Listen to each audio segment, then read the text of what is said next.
See, it's problem 2-136. It says on their team test,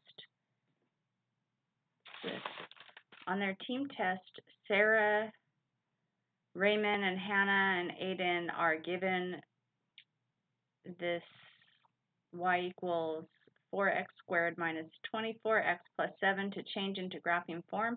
Raymond notices that the leading coefficient is a 4, not a 1. His team agrees on a way to start rewriting, so they do steps 1 through 3 the same, but then they work in pairs and get two different solutions shown below. So you can see that the first thing they did is they took the constant and just brought it over to the other side, or subtracted the 7 on both sides.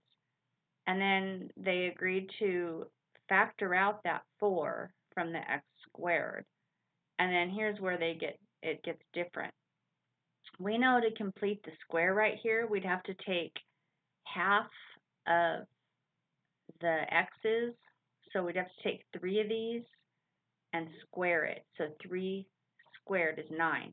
So we'd need to add a 9 inside the parentheses here. But if I add a 9 inside these parentheses, it's really getting multiplied by 4. So it's really going to be whatever 9 times 4 is, 36. So over here, they show that they added the 9 in here because it's the half of the x's squared. Okay, there's your 9.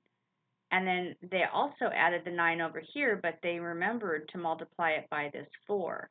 So I think this is going to be the correct way to go. And then we know that 9 times 4 is 36, and 36 minus 7 would give us the 29 right there. And now this is a perfect squared trinomial.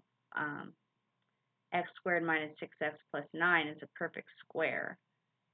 So it just factors to x minus 3, and then they just can subtract the 29 from both sides. So this is the correct answer.